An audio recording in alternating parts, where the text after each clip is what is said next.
Hello and welcome back to Rev Real Estate School. I'm your host, Michael Montgomery, and today we're joined by Jessica Lawton-Bonello. Now, Jessica has joined the team. There she is. She's joined the team as our COO, and we're extremely excited to have Jess on board. So just to kind of give everybody some context, and we'll let Jess also introduce herself. Jessica has been in the real estate industry for 15 plus years and has sold a few hundred million, I would say, in real estate sales. And then after doing that, she also launched a startup actually in the fitness space. And then where Jess and I actually originally met was through a prop tech startup called Properly, based in Canada, recently sold to Compass. And Jess and I worked very, very closely on the agent side. And my role on the agent side was more training and data and analytics. And then Jessica had the sales director role, which was a huge, huge role, bringing on real estate agents, training real estate agents at a prop tech company, and then really responsible for all of these real estate agents' production, which there was a lot of them. So Jess, welcome. Thank you so much for joining us. Welcome to the show. Thank you. And, I feel like in life sometimes when this is cliche to say, but, one door closes and another opens. And as we know, Properly got sold off recently. And after that acquisition, we just happened to have a conversation together after a while. And I think, we've always worked so well together, and it's great to be here at Rev Real Estate School and bringing value together. It's fun. Yeah, absolutely, for sure. So Jess and I have worked quite closely together on when it really comes to like enabling agents and training real estate agents, coaching them, and then also just ensuring there's a level of production for the company. And I mean, Jess comes with a lot of background when it comes to sales itself, building a brokerage, training real estate agents. But the other reason we brought her on is we're working on kind of an exciting little technology product that we'll share with everybody. And so we're definitely going to be leaning pretty heavily into having Jess help out on that. And then she's going to come on the show just because inside that brain of hers, she has a ton of knowledge and experience to share with all of us. So we're going to be hearing from Jess a fair bit here as we kind of progress through the show. Buckle up. Buckle up. Exactly. Love it. Love it. So today what we're talking about is basically if we were to go back and coach our new real estate agent selves, what are some things that we may do differently? What would we tell ourselves if we were brand new again? So that's what we're going to dive into today. And so really excited to chat with you about this, Jess, and feel free to kick us off. Is there something that comes to mind for you when it comes to what's something that you wish you knew when you started in real estate? Well, this is embarrassing, but I guess the first thing that comes to mind is how to book a showing. Interesting. These are Did you struggle with that initially? Well, I just didn't know how. I mean, you get your real estate license, you pick your brokerage. For me, I started at a Remax. And, I came to the office, I had my briefcase, got my computer set up. I was so excited. I was working some leads and oh my God, someone actually wanted to see a property. What do? I had no clue. Luckily, some agents in the office took me aside and said, oh, this was back in the day, you have to call the other brokerage and book the showing. And then you wait for them to page you the confirmation. I had to age myself, but this is how we did it back then. So that, I guess, just the simple nuts and bolts of how you actually do your job every day is what you're not prepared for. But I think this brings up a really good point, which is I feel like once you have the piece of paper that says you can sell real estate, we feel very empowered to go out there and sell real estate. But I think all of us probably know, the longer we've been in the career, we probably know this even more, how little we actually know about the nuts and bolts of how to sell real estate. And this is one of those topics which seems so basic to us, but no one's teaching us that in any sort of course when we're getting licensed, or if we are learning it, maybe when we're getting onboarded to our board or something like that. There's so much else that we're learning where we'll think, we'll just remember that. It's so true. Yeah. I mean, that's a minor thing. And luckily I figured that out, but you're not really prepared, are you? Coming out of the licensing to actually run a business. And I think that mindset is probably one of the biggest pieces of advice I would give agents who are starting out. And even if they're not brand new, maybe you've been doing this for a couple years, maybe even almost 5 years, it's starting to wrap your head around being a business owner as opposed to a real estate agent. Because I think so many of us get into this business for the same reasons. We love sales. We love people. We're driven by commissions and the idea that we could sort of make our own fortune if we work hard enough. And then sort of this concept of making your own schedule, which of course we all know you don't actually get to do in real estate, but you come at it from this lens of wanting to create your own destiny. but you don't really come at it from like, how do I set up my business to be a long-standing business? That's so true, and I'm kind of giggling as you're going through this because, like, for our brokerage, I've interviewed hundreds of agents over the course of my career as a broker, and you always ask the question is like, what got you into real estate, especially a newer agent? And I mean, there's helping people and there's all of these wonderful things, but ultimately, when you kind of start to distill it down, you hear the two things, which is I want to make a ton of money and I want to make my own schedule. But Yeah. the reality of it when we're starting, which I know we're going to get into during this, is that generally you're not going to be making your own schedule and you're not going to be making a lot of money. So we have to understand that it's going to be a reversal before it actually starts to pan out that way. But when you're thinking through this concept, I think of building a business, I totally agree with you. This is so huge, but it's something that I think a lot of agents hear, but we don't really know, like, what does it mean to build a business? Like, instead of thinking of ourselves as a real estate agent, thinking of ourselves as business builders, can we put that in any sort of like tangible format as to what it is that they need to be doing from a business standpoint? Anything come to mind for you? I mean, so many, but to keep it sort of simple at this stage, a few things you can do. Something as small as it seems as annual business planning, I think is something a lot of agents don't do. And it doesn't even have to be, New Year's resolutions. I'm not even talking about that, but almost like a forecasting of, okay, who am I working with this year? What are my goals this year?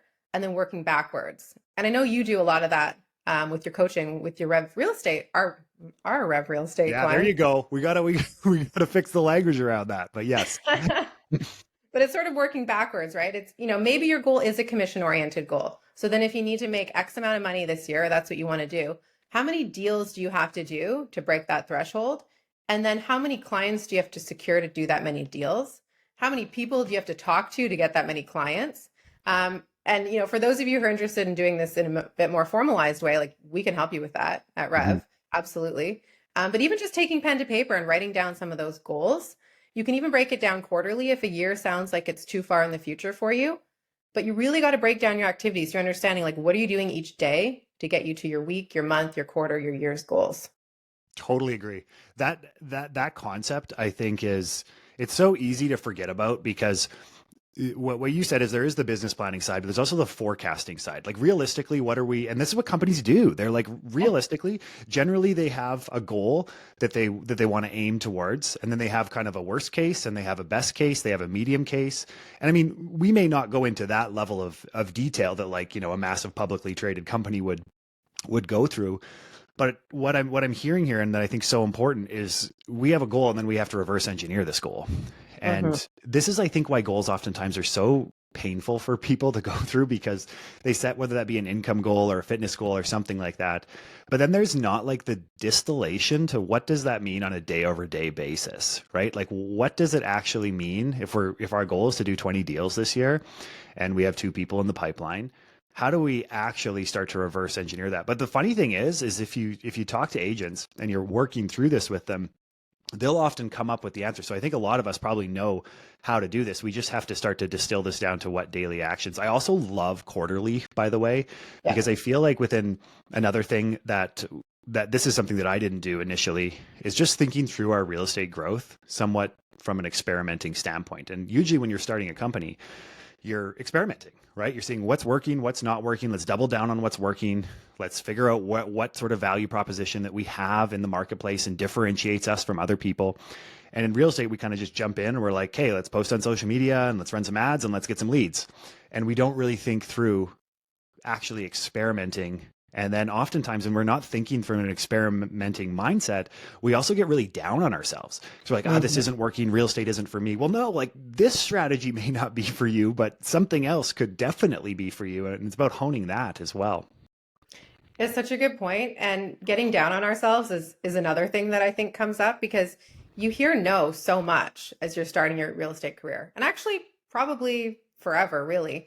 I spent my entire career in one of the most oversaturated job Yes. markets in probably North America, if not the Yeah. world. There's just so many real estate agents. And so, you really got to create those systems and those processes to keep yourself motivated because you will keep hearing no. And a lot of us got into this business because it seemed glamorous. You see these shows or you hear about people on social media and it seems like a really cool way to make a living. But when you actually, look under the hood, it takes a lot of tenacity and structure every day to get to that level of being a top producer, right? I love that Ronnie Coleman quote, which is everybody wants to be a bodybuilder, but nobody wants to lift the damn weight. It's like you got to do those small little things every day to build up to being that top producer that you see yourself being. Can I just say that I love that you fit a Ronnie Coleman quote into this discussion, because that's hilarious. When I was growing up, I was really big into weightlifting, and Ronnie Coleman was like the big guy, and he had all these little like amazing little one-liners. He always used to say like lightweight baby or something like that, and in all of his videos. But anyways, hilarious that you work that in. But it's so true. They don't want to lift the heavy weight, and I think Elon Musk said something along these lines, that like the best business owners are just very good at taking punches to the face. And in real estate, and this is actually something, when I go back to early on in my career, I was deathly like afraid of rejection. I just did not, I wanted to be liked.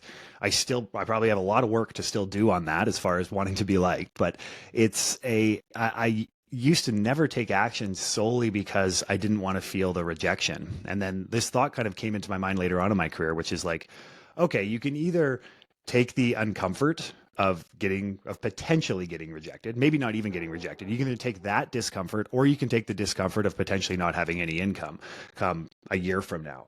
So which one of those discomforts is worse, right? And it's very similar to anything else in life. It's kind of like delayed gratification. We're going to have some upfront pain, but over time, that's going to pay off for us. And it's quite challenging initially when we're starting in our career to have to handle that level of rejection, especially when it's coming from friends and family. I think both you and I have had experiences with friends that have caused relationships. If I remember correctly, I think when we talked a while ago, you were telling a story about a friend that you lost touch with over real estate. It's happened to me too. Was that you? Yeah, it's happened. I think it happens to most of us in this business, right? And I know lots of agents who don't even want to do deals with friends just because they don't want to sort of break that potential bond. Yeah, exactly. But I think if more agents just did what they didn't want to do and did that more frequently, they would sell more real estate. In the sense that I think a lot of agents do actually know what they need to do. It's just avoiding that discomfort. And I don't think that also means that you jump off the deep end with discomfort and you're like, hey, I'm going to go and call every single one of my close friends and close family members and not get off the phone until they send me a lead. So that's probably going to be not the right approach for a number of reasons, but it's also just going to be wildly painful. We just have to get comfortable with the fact that like the reason this job isn't for everybody is because we have to be able to handle rejection. And as like when you talk to a really strong salesperson, they don't like getting rejected any more than anybody else. Like no really strong salesperson loves getting rejected, but they just become so much better at using that as a source of information to learn from that and to see how they can grow. And also just understand that if you're in a sales role, part of your role is getting rejected. It doesn't matter how good you are, how perfect you are at everything, you are going to get rejected in this career. And if I could go back, I would tell myself, stop worrying so much about that. Be okay with the rejection, because the more rejection you get, the more success you get. They almost go hand in hand. You're not going to get more success. You're not just going to become more successful without getting rejected more. It's so true.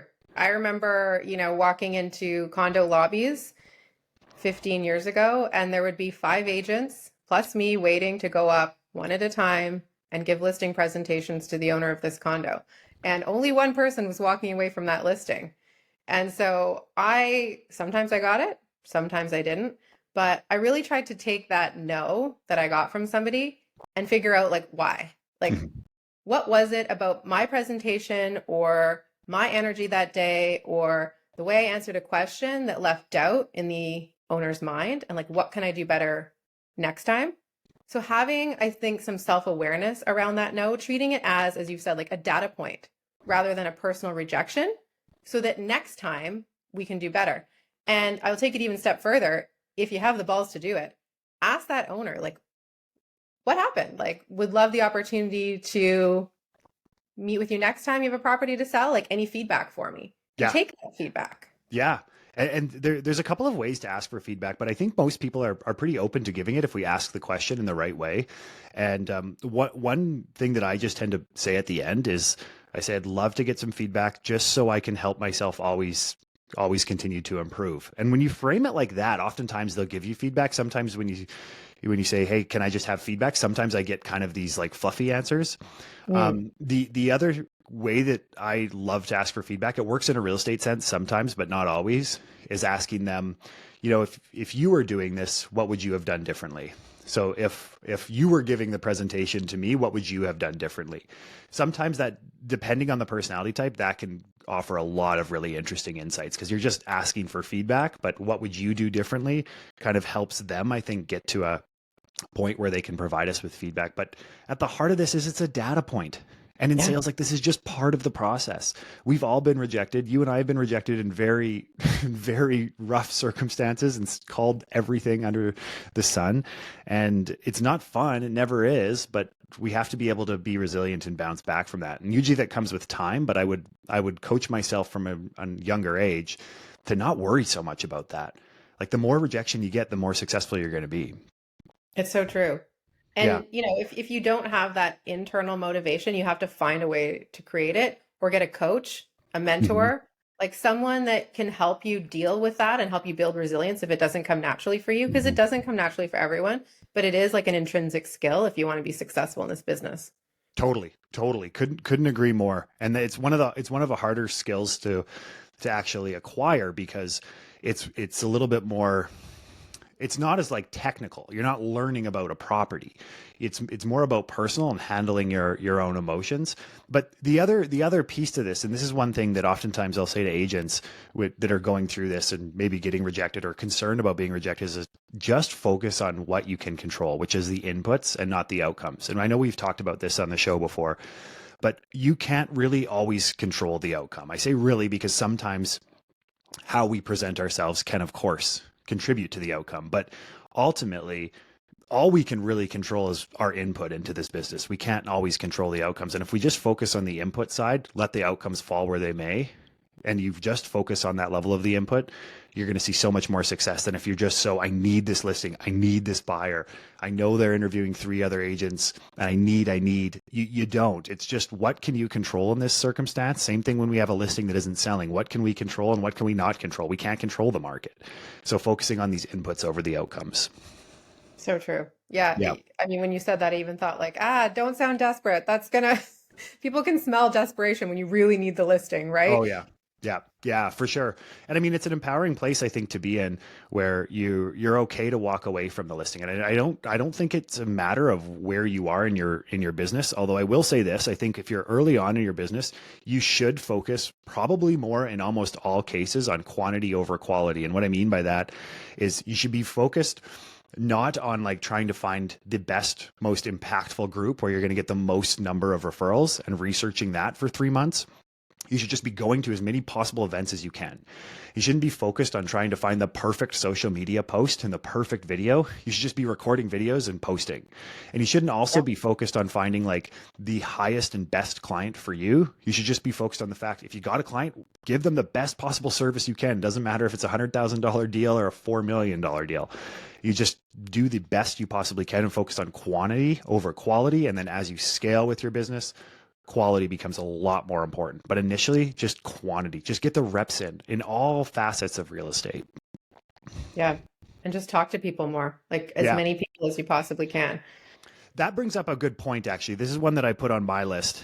And, one of the most common questions that we'll oftentimes get is like, how do I generate more leads? Right. And that's like anytime in real estate, that's really what a lot of stuff comes down to, is how do we put more names in our pipeline? And one thing that took me a pretty long time, I think, to learn, but it made a big difference for me, was instead of focusing on this concept of lead generation, just focus on how can I know the most number of people in my city? How can I focus on getting to know the most number of people and building the most number of relationships? And the leads just take care of themselves. When we're so focused on leads, like we're trying to focus on somebody who's looking to buy or sell right now, chances are they know somebody in real estate, or they know somebody who definitely knows somebody in real estate. So Yeah. when you think about this logically, it's like you don't necessarily want to be there when they're looking to buy and sell. You want to be there before they're looking to buy and sell. And then you just walk in there and you list their home and you help them buy. But so many times we're looking for these leads, these people that are looking to buy homes. But instead, we should just, the more people that you know in your city, the more you're going to sell. And even if you don't know anybody right now, I would say it's much less about who you know at this given moment. And it's more about your ability to go out there. And mostly by ability, I mean just getting out of your comfort zone and going out and trying to meet as many people as possible and just valuing relationships over leads. It's so true. The relationships are key. Like everybody in your sphere of influence should know that you sell real estate. Totally. Everybody. And you have to constantly remind them of that too. Like the girl at your yoga studio should know.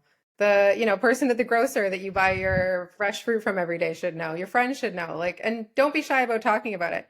I find real estate agents are usually like the most popular people at the party because everyone, at least in Canada or at least in Toronto, like real estate's kind of an armchair sport, right? It's like, oh, did you hear about what Sure. that one went for? Did you see this listing price? It's like people are drawn to that knowledge and information. So if you can be that person who's passionate about talking about your job, you got an audience almost everywhere you go. Work it. Totally. You know what word I love that you said there though is passionate. Is like Yeah. sometimes we don't even like I don't know what every home sells for in my city or even my community. I can't tell you that, but I can speak very passionately about real estate and about what's happening in the market. And just showing that level of enthusiasm, I think, can also very much be a drawing factor for people to be like, wow, that person knows their stuff because they're just talking with a level of excitement, enthusiasm over their career. Even if deep down inside, we're like, oh my gosh, I can't believe I chose this career. It's way harder than I was anticipating. Yeah. Yeah. Um, this kind of leads to another one on my list was this concept of taking this career seriously. And what I Oh, mean by that, I think it also touches on the business side, but taking the technical components of this career seriously.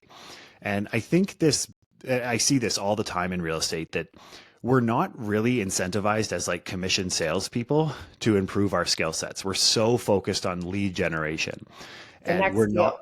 yeah, on like getting the deal. And we're not as focused on like trying to be the best and most knowledgeable real estate agent out there. And if I could go back and tell myself, because I didn't focus on that, I was literally like, oh, I have my piece of paper that says I can sell real estate. So I know everything I need to know because I passed the course. I didn't know anything about real estate. And Paul Graham has this really good quote. I'll read it here. It's not really that long. Try to be the best. If you don't try, you won't even be good. And Uh, so try to be the best.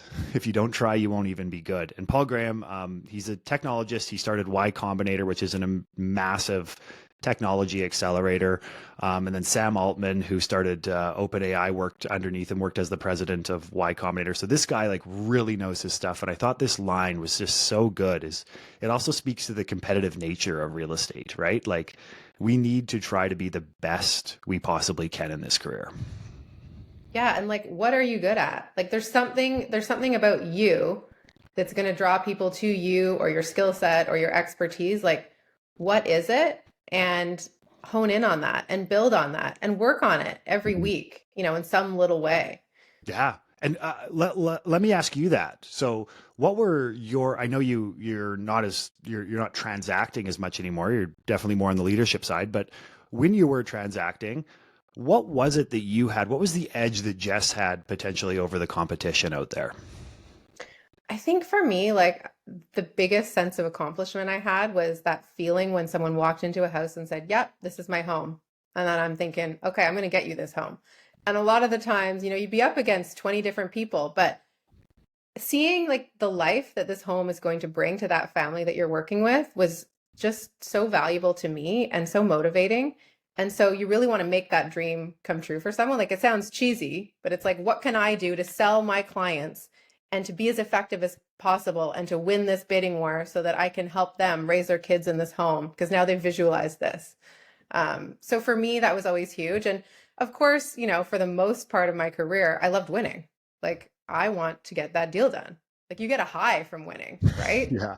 And Well, if especially in your market where you are competing against 20 other people. It sounds like to me it's just sheer determination. Like you were so determined to get these people what they wanted.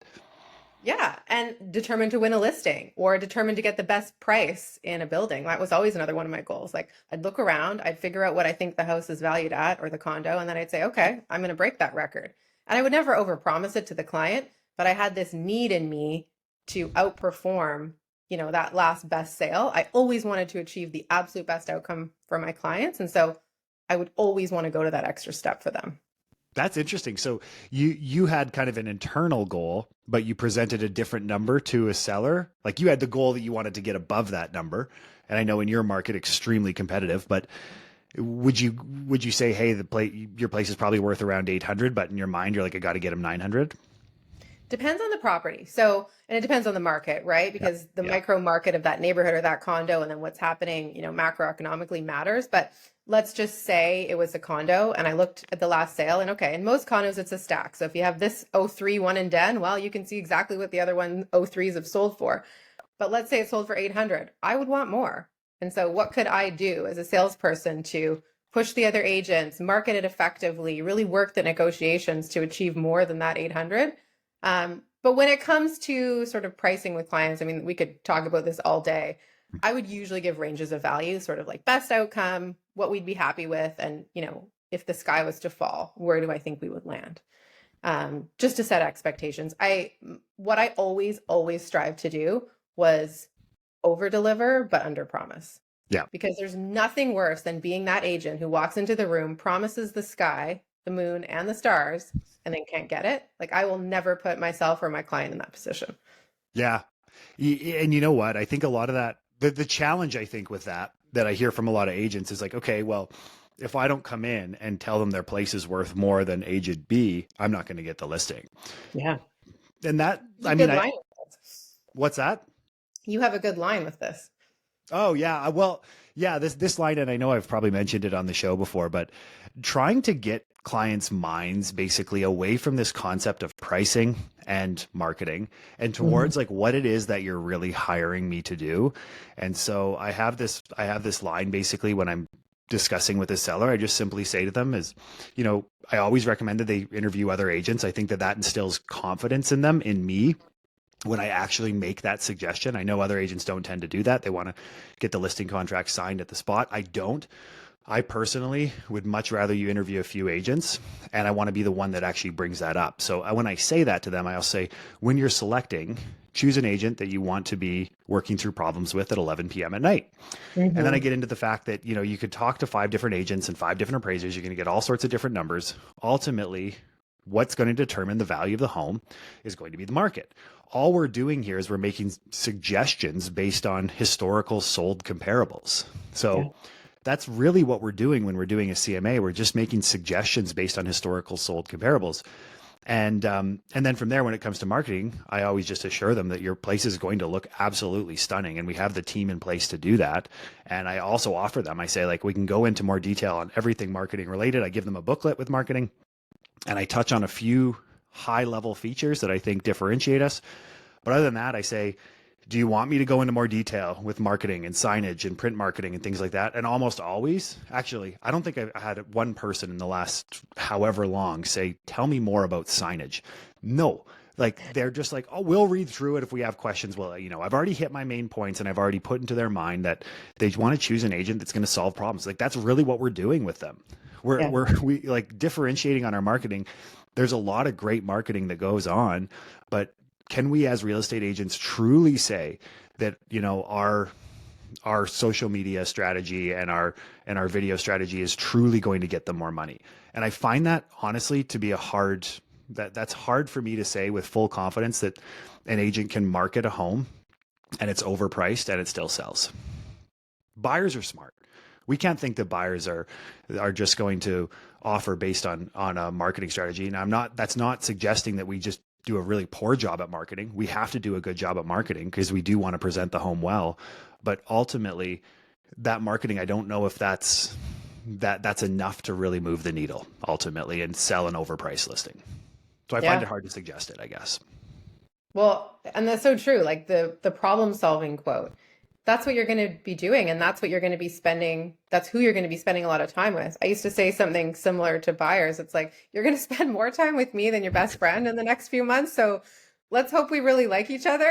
Let's get comfortable because we're going to be around each other a lot. And you end up, I always have this sense of loss when, I finally help my client buy or sell. It's like, oh, that little phase of us being together all the time is over. And if you really formed a bond or relationship, you would get to know like what's going on in their lives, with their work, with their families, and then there's a sense of achievement when you get it, but then you're no longer problem solving with that person Yeah, anymore. yeah.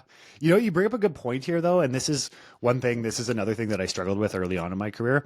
Was you form this really good bond, say with a buyer, and then they buy, and then you don't follow up, and a year goes by, and I'm like, ah, Oh, shoot, I got to follow up with Jess. I got to see how she's doing. It's been a year in her house. I got to ask her how she's doing, and I feel like now we're out of that rhythm with them. You know what I mean? Like we were in yep. such this close rhythm. I knew everything about them and their family and their kids. And then time passes because I don't do a good job at follow up, which is something that I really struggled with. And then it would just feel like I didn't have that same connection. So I would tell myself from a younger age, hey, like stay in touch with these people, even if it's just a casual text, like, hey, how's everything going? It's amazing what a small little casual text every 3 months can do to maintain that relationship. Well, that's a great example of something you can systematize, right? Like, there's pretty much no excuse these days why you can't use a CRM as an agent and put in these little things about people. Like, something that I would used to do, I'd be on showings and someone would mention, oh, like my sister's getting married next week. Okay, so ask her about that wedding when she comes back. Or, she might mention it's their anniversary. Write that down. And you should be putting all that into a CRM because it gives you an excuse to get in touch with your client. Whenever I'm helping new agents and training and coaching them, that's one of the first things I say to do. It's very, very simple. Take notes for yourself and for your client, and then systematize it. Put it into a CRM. We used to use Follow Up Boss quite a bit, but there's loads out there. And there are easy ways to get and stay in touch with people, way easier than it was 15 years ago when we started. That's true, actually. Yeah, that's true. Like even now, like just staying in touch with them by looking at their social feed and commenting on their social posts, right? Not being weird about Yeah. it going back 2 years, but you know, like just like there's so many methods now that we can stay in touch. And I feel like we think our memories are going to be better than they are. It's probably a lesson that I've learned the hard way too, is my memory is not nearly as good as I think it's going to be. And so if it doesn't go in some sort of CRM, it's gone. It is gone within like a few hours. So usually in the car, somebody says something like that, it's going into my CRM on my phone in the car before I leave the showing. So that's like an easy one to do in terms of like systematizing. Are there any other like daily processes that you would recommend to agents who are starting out that they could start today and in 5 years they would have built that skill? Yeah, yeah, totally. Like there's a couple of things that immediately come to mind for me. Actually, three. I'll bring up three in particular that I think are just like every agent needs to be doing these. First off, we have to get comfortable reaching out to people. So we've talked about this on the show before too, but we talk about our text twos and one card. And that's basically just opening your phone and texting two people that you're not currently in conversation with and not currently doing a deal with. And they can't be your best friend and close family members. They have to be people that you're like, I haven't touched base with that person. So two text messages in the morning, it just gets us into the rhythm of starting to reach out to people because that's a big component of our job. And then the one handwritten card, because people love to get them. And I've said this, like I literally have one right here from an agent, amazing agent, sent me a handwritten card, sits there, and I think about her all the time because she sends me a handwritten card. So that's number one. Number two is this concept, and I'll kind of work through the day. The second thing would be working for at least an hour every day on something that's important but not urgent. And Yep. so we've talked about this on the show before too, but this concept that a lot of the money in real estate is going to be made by things that if you don't do them today, the world's not going to fall apart. But if you don't do them ever, you're not going to have any business. And that's the important tasks, but not urgent, right? That could be cleaning up your CRM. That can be reaching out to old leads. That could be perfecting your listing presentation. That can be doing your email newsletter. And so many times it's so easy to push these things off that can actually really have a big impact. And so focusing on an important but not urgent task. And then finally, I would say we have to get off the damn couch. And what I mean by that Yeah. is when there's in the evening, I know we want to relax and we want to spend some time on our own. We definitely should recharge our batteries. We advocate for 2 days off a week. But like as a new agent, you need to be getting out of the house every possible night that you can, going to events, even if you don't think it's going to be fun, saying yes to friends that invite you out to things, organizing things. And the agents that I see do really well that start their careers, they have like a community of people around them through some sort of previous shared interest. And so maybe that's some sort of background, maybe that's an interest in a certain hobby. And they come into this business and they already have these pre-existing relationships from that. So I would just say if you're an agent who doesn't have that, you need to get off the couch and you need to just get out there into your city. And that doesn't, I'm not trying to say don't post on social media and don't be active on social media, but you need to be face to face with people. You need to get out there and you need to talk to people. Like once you talk them and meet them at an event, add them on social. Perfect. So those would be my three things. I could talk for a while about them, but those would be my three things that if every new agent would just focus on those three things, they would see some, I think some pretty considerable success. How about you? Yeah, I love those. I think building connection in person is absolutely crucial. And maybe I'll add one thing, which is if any of those three don't come really naturally to you, you should embrace calendar blocking. It's Mm, something that I learned to do a while back, and I think it really changes my productivity every day. And I notice a difference in my day when I do that and when I don't. So what you should be doing, well, there's many takes you can look at for this, but do your hardest thing in the morning first, right? So and schedule it. So if, for example, you've been dragging your heels on contacting somebody and asking for a referral, put that in your calendar and just do it. Whatever comes up in your calendar, that's what you do. And if you block it for a short period of time, you won't be tired of doing it. And once it's done, it's done. So heads down, do the block. And it can be 15 minutes, 20 minutes, half an hour. I wouldn't recommend like longer blocks than that, but that's how you can work through all the tricky things. Same with events. You don't want to do it? Well, it's in your calendar now. So it's telling you to get up off your couch. it's a good point. I mean, just putting it into our calendars, and I'll say this too. Like I feel this way before an event. I almost always regret saying yes to an event right before I go. And I don't know if that's just me. I'm just a weirdo, but I'm like, I said yes. I said I'd go to this event. I don't really want to go. Like, holy smokes, I'm watching this amazing show on Netflix. Like, and our brains are very tricky creatures. Like, they are going to trick me into thinking that it's much better to just ship it in and not go and send a sorry text message. But I will also say this, after almost every event that I go to, I feel better. And 100%. an event doesn't necessarily have to mean like you're networking and passing out business cards. Like for me, an event right now in my life, because I'm playing a lot of tennis, as most people know, because I talk about it too much. Like that's when I'm going out and playing doubles with a bunch of people. Like that to me is an event. When you go to a yoga class, that is an event. When you go out with friends for a couple of drinks, that is an event. So it doesn't always have to be this concept of like shaking hands and kissing babies and handing out business cards. It just has to be like getting out of the house. And seriously, sometimes this doesn't even mean going to an event. It just means like, hey, I got to go grocery shopping. So I'm going to go grocery shopping. I'm going to take my earbuds out and I'm going to say hi. I'm going to comment on somebody's shoes, jacket, talk to the cashier, and that's it. And so I just see it as not necessarily having to be this networking thing as much as it's just we're just going out there to try and meet as many humans as we possibly can.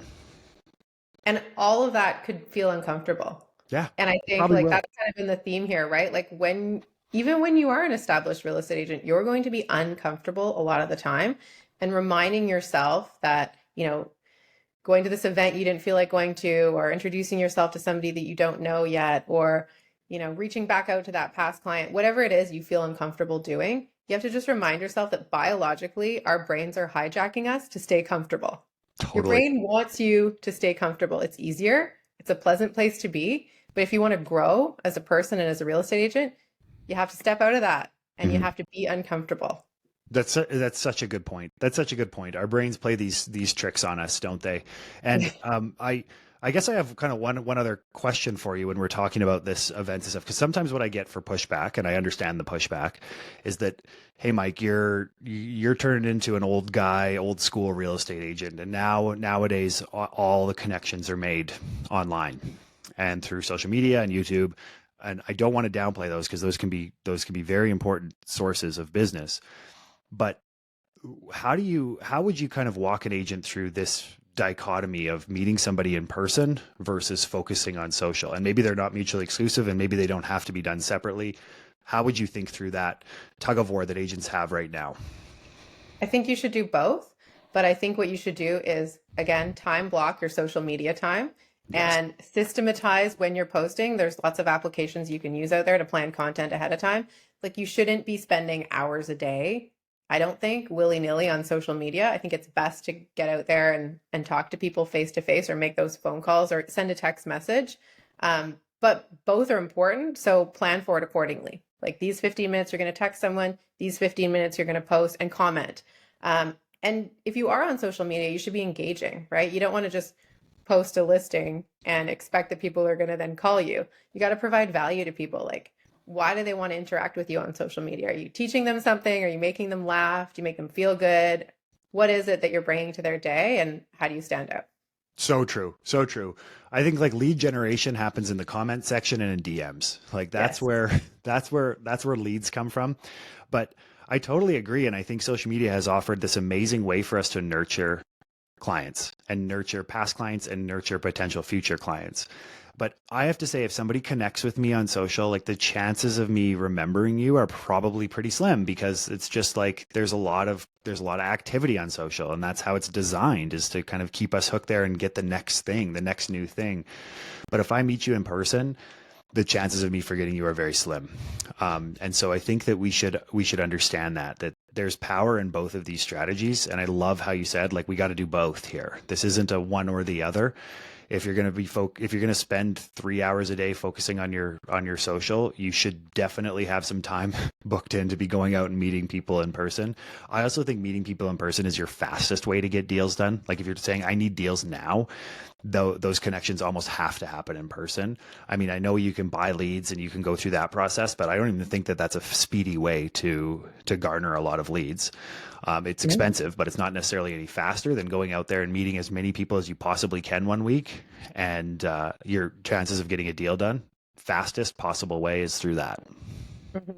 Yeah. It's so true. And some agents might be overwhelmed too, right? By thinking, oh, great, now I also have to be like an expert on TikTok or Yeah. Instagram, or I got to write this long form content on LinkedIn. And it kind of brings me to another thing I've been thinking about for this is, you know, once you get to a certain point in your career, pick your lane. Like, Totally. what are you good at and how can you outsource? I Yeah. think a lot of people really wait on outsourcing, even when they've hit certain thresholds, and they just think that they should be doing it because, that's the way it's always been done, or they're the only ones that know exactly how their clients want things. And as soon as you can, I think you need to start outsourcing. So maybe that's social media if you don't Yeah. love it. Or maybe it's somebody who can help you with some of your admin work. Or maybe it's someone that you are paying to go pick up your keys and drop your lock boxes. But what can you outsource to someone that's going to allow you to focus on where you shine and where you actually make money? Like what's making the commission here? Because it's not you driving around to put up that lockbox. It's such a good point, but it's a hard one, I think, for agents to stomach, especially as they Yeah. start to scale, because they're like, okay, I could hire a social media person for $500 a month to handle my social media. That's great. But I could also do that and I'll probably do a slightly better job. Or with the lockbox thing, well, I could hire somebody for $50, but it feels like kind of a waste of $50. So how do you help an agent through that as they're starting to scale? And what I mean by starting to scale is this doesn't necessarily mean that you're doing 50 to 100 deals. Like you should be thinking of scale when you hit I think when you hit double digits. When you hit 10 deals, you should be thinking about where can I start to integrate, whether that be some version of an assistant or offloading some other task. So Yeah. how do you help an agent deal through that? I think the best way to look at this, and what I always tell newer agents is like, what is your time worth? And at the beginning, it might not be the per hour that it's going to be in 10 years. But if you look at that commission chunk or that check that you earned and you divide it by the number of hours that you spent nurturing that lead, doing the showings, sometimes you add it up and you're like, great, I made 2 cents an hour. Sometimes it's a lot more, but on average, like what is your time worth? And decide what your time should be worth moving forward. And then that will help you determine, is this a good use of my time? Or is this something that I could outsource to somebody else? And I think the key though there is that you're using the time that you saved by outsourcing to build your business, Mm, right? You're not lying on the couch watching Netflix eating chips now, right? You are using your best skills to get ahead for your clients and for your business. And if you don't do that, obviously you've missed the point of it. But what's your time worth per hour? And use it accordingly. that's actually that's such a good point. Is it's like if you're going to outsource something, I mean, maybe you're outsourcing it so you get some downtime because you don't have any downtime. But if you're early on in your career, that's probably not the case. You're Yeah. probably outsourcing so that your dollar per hour activity remains extremely high because you're best with people, or maybe you're best on social. And so you don't want to hire that out. But you are going to hire somebody who's going to help push you in the direction of getting to know people and build your people skills because you know the importance of having some ability to connect with humans. So maybe you're having somebody who's going to help coach you through that element, but you're going to keep handling your social. I don't think it always has to be you hire a traditional assistant who's going to take on paperwork for you, which is I think where most agents' minds go. But where you're going with this is don't just think of it in terms of just the assistant, just think of it in terms of where is your time best spent. And then if you're able to unlock more value for yourself, like that's how companies are formed. This is thinking about it like a business. It's going kind of full circle, right? Because as a business owner, even like when we think of Rev and we think of like right now we're going through the process of building a tech team, and like Jess and I don't know much when it comes to that. We need to hire the right people. We're not going to learn the technical know-how to do certain things on the tech front, but somebody else out there is going to do it way better than us, and that's worth hiring out. Yeah, like we probably could learn to code and in a couple of years build our own thing, but is that the best use of our skills and resources right now? Like, no. No, and I don't think I could. I've You tried. could. I've tried. I did some coding just out of interest sake, and I think everyone should do it because it forces our like logical side of our brain to really be in tune with what we're doing. We have to think very logically, but yeah, it's you gotta know where your strengths are and focus on those. It's so key. Yeah. Yeah, yeah. Awesome, Jess. Well, thank you so much. This has been a really good chat. We'll keep these coming where we're just unpacking a topic. We're going into detail as to what we think through this topic, and then of course we'll have Jess on these calls as well because she just brings so much knowledge and experience to the table. So thanks so much.